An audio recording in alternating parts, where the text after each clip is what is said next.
Hello students, कैसे हैं आप लोग सभी। तो आज हम DOE worksheet number 8 class 8 mathematics solve करेंगे। इस वर्कशीट में वर्कशीट का सॉल्यूशन आपको एक्सप्लेनेशन के साथ मिलेगा और हम इसमें इंट्रोड्यूस करेंगे linear equations in one variable. तो कैसे हम वन वेरिएबल को समझते हैं, चलिए देखते हैं।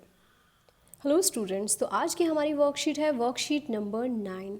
तो स्टूडेंट्स, ये वर्कशीट वैसे हमारे 22 अक्टूबर को आई थी, but due to autumn break ये वर्कशीट अब हम लेट पढ़ने वाले हैं। तो चलिए समझ लेते हैं। क्लास 8 मैथमेटिक्स की वर्कशीट है ये। तो आज हम पढ़ेंगे linear equations in one variable, यानी एक चर वाले रैखिक समीकरण।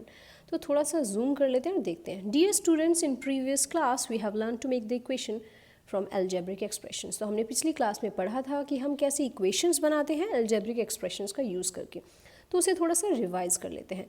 Raju and Binu are two brothers. Raju और बीनू दो भाई हैं। Binu is younger than Raju by 3 years। तो जो बीनू है वो राजू से 3 years यंगर है। But we don't know Raju's age. अगर हमें राजू की एज नहीं पता तो हम क्या करेंगे। ऐसे केस में जब हमें एज नहीं पता होती तो मैथ्स में स्टूडेंट्स हम क्या करते हैं, एक्स कंसिडर करते हैं।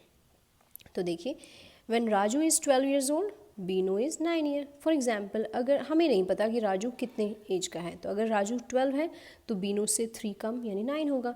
अगर राजू 15 है तो बीनू से 3 कम 12 होगा। बट ये नहीं लिखना है हमें, ये सिर्फ समझाने के लिए बताया गया है। राजू की एज को हम x मानेंगे और बीनू की एज उससे 3 कम यानी x - 3 हो जाएगी।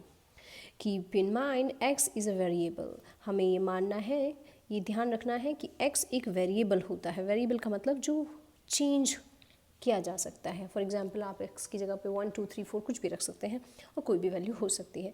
The variable allow us to express relation in any practical situation. We may use any letter.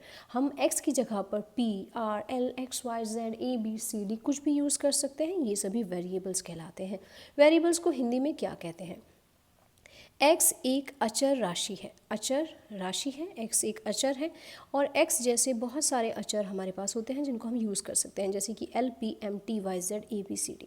ये सभी अचर राशि हम ले सकते हैं, जिसका प्रयोग हम किसी भी स्थिति में संबंध दर्शाने के लिए करते हैं। हम उसे x के स्थान पर l, p, m भी यूज़ कर सकते हैं, यानी हम रिलेशन दिखाते हैं प्रैक्टिकल सिचुएशन से। फॉर एग्जाम्पल, अगर आपकी एज, फॉर एग्जाम्पल आप से बड़े आपके भाई जो है वो 5 years old हैं, तो आपकी एज भी नहीं पता तो हम उसको x मानेंगे और आपके भाई की एज उसमें x + 5 कर देंगे। तो देखिए, जैसे यहाँ पे देखिए statement 1, statement 2। Sarita has 10 more marbles than Amina. Sarita के पास 10 मार्बल्स ज़्यादा हैं अमीना से। Statement 2, Sarita has 20 marbles which is 10 more than marbles having Amina. तो इस तरह से आपको स्टेटमेंट दिए जाते हैं जिन्हें हम हिंदी में पढ़ लेते हैं। सरिता के पास अमीना से 10 कंचे अधिक है। तो अगर अमीना के पास x कंचे हैं तो सरिता के पास उससे 10 अधिक यानी x + 10 होंगे। वहीं दूसरी तरफ सरिता के पास कुल 20 कंचे हैं जो अमीना से 10 अधिक हैं। तो अगर सरिता के पास कुल 20 हैं और अमीना से वो कितने अधिक हैं, 10 अधिक है, तो सरिता के पास x + 10 है और x + 10 को आप बराबर 20 के रखेंगे और सॉल्व करेंगे। तो चलिए अब आगे बढ़ते हैं स्टूडेंट्स। यहाँ पे जो हमारे लेफ्ट साइड में इक्वेशन लिखी रहती है उसे LHS बोलते हैं और राइट हैंड साइड में RHS बोलते हैं। Solution of equation, both the sides of equations are balance as measuring balance and all the elementary operations can be done on the both sides. तो आप प्लस माइनस मल्टीप्लाई डिवाइड दोनों sides पे कर सकते हैं। अब आप इस इक्वेशन को देखिए और इसके बेसिस पे हम अपना प्रैक्टिस का क्वेश्चन करेंगे। x + 10 = 20। तो x यहाँ पे क्या है, वेरिएबल है, जिसे हिंदी में क्या बोलेंगे स्टूडेंट्स, चर है। x + 10 एक लीनियर इक्वेशन है। यहाँ पे x + 10 एक रैखिक व्यंजक है। यह साइन ऑफ इक्वालिटी है। ये जो आपका साइन होता है ये समता का चिन्ह होता है।